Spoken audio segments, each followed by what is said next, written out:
बिहार में अब सर्वे का काम शुरू हो गया है ज़मीन का। आपको आज हम बताने जा रहे हैं कि कैसे कैसे पूरी प्रक्रिया शुरू की जाएगी। आसान शब्दों में आप समझेंगे। सबसे पहले देखिए यहाँ पे क्या होगा कि जो सरकार के जो अधिकारी है, कर्मचारी है, उनकी तैनाती सरकार के द्वारा की गई है। इसमें कौन कौन से अधिकारी होंगे? तो अमीन जो ज़मीन नापने का काम करता है वह होगा। राजस्व कर्मचारी जो आपका टैक्स जमा करता है, आप जिसे टैक्स देते हैं, जिसका काम है कि टैक्स जमा कर करके सरकार के पास पहुंचाना, वो होगा। इसके अलावा एक कानूनगो होता है। कानूनगो का मतलब होता है कि अमीन से थोड़ा ऊपर, जैसे 10-15 अमीन और राजस्व कर्मचारी 2-4 जब काम करेंगे, उनको लीड करेगा कौन? तो कानूनगो करेगा। उससे ऊपर कौन होते हैं? तो उससे ऊपर बंदोबस्त पदाधिकारी कहा जाता है, जिन्हें सहायक बंदोबस्त पदाधिकारी वो होंगे। वो 2-3 की संख्या में होंगे। और अंचल अधिकारी या जिसे राजस्व अधिकारी कहा जाता है, वो लोग भी मामले को देखेंगे, सुनेंगे। चूँकि एक बहुत बड़ा काम है और 1 साल तक लगातार चलने वाला है, इस कारण यहाँ पे देखा जाएगा कि थोड़ी बहुत कई सारे तो तरह तरह के अधिकारी इसमें जमा होंगे। अब होगा क्या असल में, तो ये आपको बताने जा रहे हैं। सबसे पहले क्या होगा कि उनके तरफ से आपको बोला जाएगा कि आप लोग आवेदन कीजिए, कैंप लगाया जाएगा। और इससे भी पहले ग्राम सभा की जाएगी, जिसमें 1-2 कर्मचारी अधिकारी आएंगे आपके पंचायत में और सारे लोग वहाँ बैठे रहेंगे। उनको बताएंगे कि कैसे कैसे कौन कौन से कागज़ देने हैं, आधार कार्ड देने हैं, वोटर ID कार्ड देने हैं, ज़मीन के कौन कौन से पेपर लगेंगे। अब ज़मीन भी 2 तरह के होते हैं। जैसे कुछ होगा खानदानी रैयत का होगा, जैसे आपके दादा परदादा के नाम से है और वो चला आ रहा है, उसका आप रसीद कटाते हैं सब चीज़, तो वहाँ पे ज़्यादा मतलब हेरफेर की स्थिति नहीं है, क्योंकि वो आप ही की है, अभी बिक्री हुआ नहीं है कभी, उन्हीं के नाम पे चल रहा है जमाबंदी पंजी में, तो ठीक है, कोई दिक्कत उतना नहीं है। वंशावली वगैरह दीजिए, हो जाएगा काम। खतियान की एक कॉपी दे दीजिएगा, हो जाएगा। दूसरी ज़मीन वो होती है जैसे आप किसी से लिखाए हैं और वो अभी तक आपके मतलब खतियान में जुड़ा नहीं है, आपका जो खाता नंबर है उसके साथ वो ऐड नहीं हुआ है, तो वैसे ज़मीन में क्या होगा कि वाला का कागज़ देना आपको ज़रूरी समझा जाएगा। फ़ोटोकॉपी दे दीजिएगा, नहीं है तो निकाल के दे दीजिए।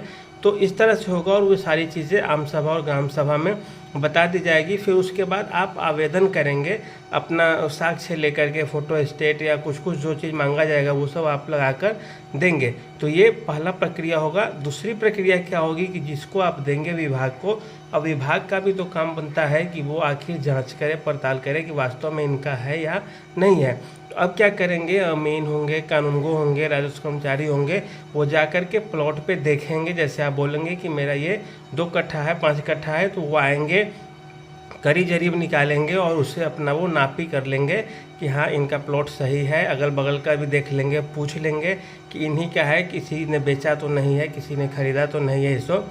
तो ये सब चीज़ देख लेंगे और उसके बाद हो जाएगा जांच एक तरह से पूरी। आप यहाँ तक समझ गए। आप अप्लाई करेंगे, उसके बाद वो जांच करेंगे, फिर आपके नाम पे रजिस्टर पे वो चढ़ जाएगा। उसके बाद इससे पहले भी एक ड्राफ्टिंग की स्थिति होती है। जब सारा चीज़ सारे लोगों का ऐसे ऐसे हो जाएगा तो वो एक ड्राफ्ट तैयार होगा और उसे पब्लिश किया जाएगा। देखा जाएगा कि सब लोग इसमें देख लीजिए कहीं कोई गलती तो नहीं है।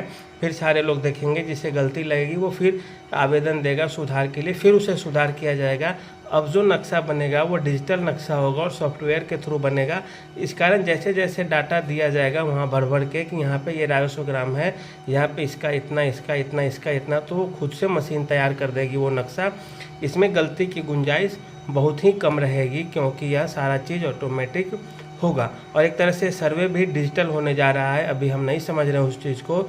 इसमें क्या होगा कि आपको जैसे राशन कार्ड के लिए राशन कार्ड मिलता है कि इस पर 5 आदमी का नाम लिखा होता है और सबको इतना इतना केजी मिलेगा, ठीक उसी तरह आपको भूमि कार्ड मिलने जा रहा है इस राशन के बाद, इस सर्वे के बाद। और उस भूमि कार्ड में आपका लिखा होगा कि हाँ इनका ये ज़मीन है, इसका चौहद्दी ये है इस ज़मीन की, और इसका इतना रकबा है या इतना डिसमिल या इतना कट्ठा है, और इसके अलावा इतना ही से काम नहीं चलेगा, इसमें और लिखा होगा, नक्शा भी दिया होगा एक एक प्लॉट का उसमें कि ये प्लॉट इनका है और आप उसे अपने पास हमेशा के लिए रखेंगे।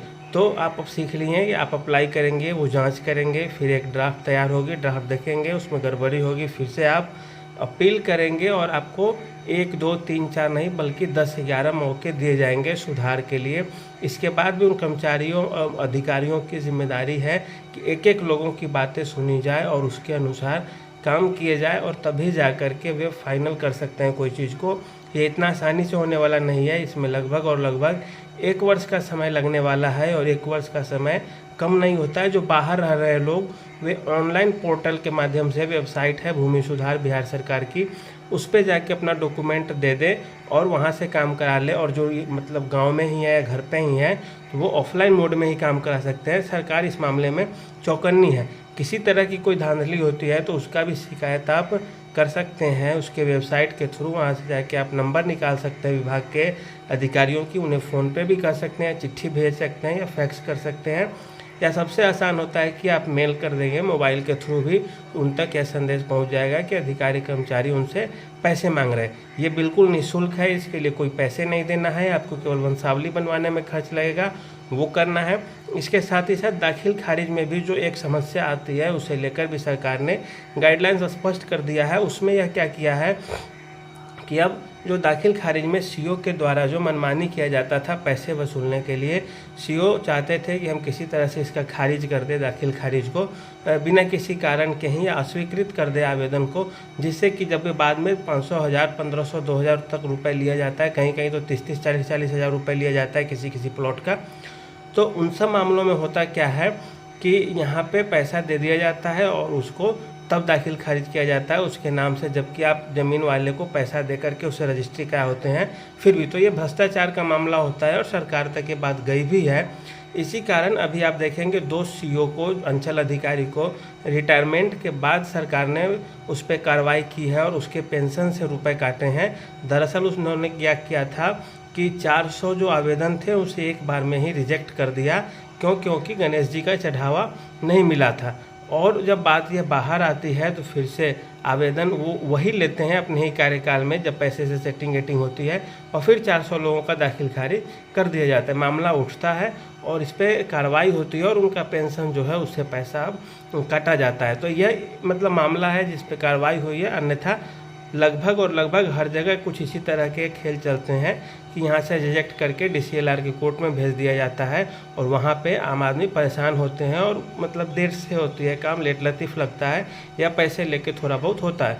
सरकार ने उसके लिए गाइडलाइंस दिए हैं कि सीओ अब जो अंचल अधिकारी है वो 24 घंटे के अंदर इस पर संज्ञान लेगा दाखिल खारिज पे। यदि कोई गलती हो भी जाती है तो उस पर आप सबसे पहले जो आवेदन किया है उसे बुला करके आप अपने कार्यालय में और उसके बाद उसका सत्यापन कीजिए सबसे पहले।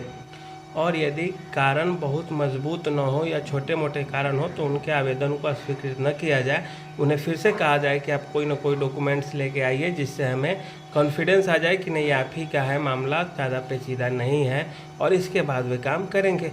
और नहीं करते हैं तो फिर SDM के पास चला जाएगा मामला, वो देखेंगे और फिर इसके बाद क्या होगा वो तो अभी बहुत ज़्यादा क्लियर कट नहीं है। मामला इसी से ठंडा हो जाएगा, क्योंकि जैसे ही उन्हें लगेगा कि अब मेरे हाथ में ज़्यादा पावर रहेगा नहीं लेट लतीफ़ करने से, पैसे की उम्मीद ज़्यादा रहेगी नहीं, भ्रष्टाचार का मामला ज़्यादा रहेगा नहीं, तो ऐसी स्थिति में हो सकता है कि वे काम ज़्यादा आसानी से कर दें और जल्दी से कर दें। तो इस तरह से इसमें काम चलने वाला है। दाखिल खारिज सबसे ज़्यादा भ्रष्टाचार का केंद्र बन जाता है कार्यालयों में, क्योंकि उसमें जो बेचा है उसके नाम से हटके जो क्रेता है उसके नाम पे आता है।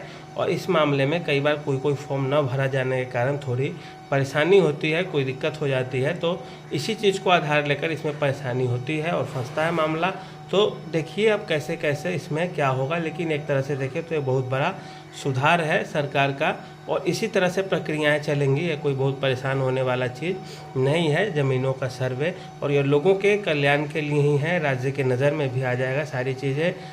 गैर मजरूआ खास और आम में अंतर किया जाता है। गैर मजरूआ आम ज्यों का त्यों रहेगा, आम नहीं गैर मजरूआ खास ज्यों का त्यों रहेगा। गैर मजरूआ आम जो सरकार की संपत्ति होती है उसे अगर कोई कब्जा भी कर लिया होगा तो उससे भी ज़मीन छोड़ने होंगे और यह एक तरह से फिर से सरकार के पास चला जाएगा। तो यही रही कुल मिलाकर प्रक्रिया। आप आवेदन के लिए अप्लाई करेंगे, वो आके फील्ड में जांच करेंगे, प्लॉट पे जांच करेंगे, वो जाएंगे पूरा डाटा पब्लिश कर देंगे कि इसका ऐसे ऐसे है, इसमें अगर आपको गलती लगेगी फिर आप आवेदन करेंगे, फिर उस पर सुनवाई होगी, फिर वे पब्लिश करेंगे, फिर सुनवाई का मौका मिलेगा और आप जाके देंगे और लास्ट में नक्शा पब्लिश होगा। नक्शा पब्लिश होने के बाद सारी चीज़ें डिजिटलाइज हो जाएगी, आपको भूमि कार्ड मिल जाएगी और इसके बाद आप सारा चीज़ अपना एक साथ कर सकते हैं और आपके लिए बहुत फ़ायदेमंद रहेगा। तो आज के लिए इतना ही, धन्यवाद।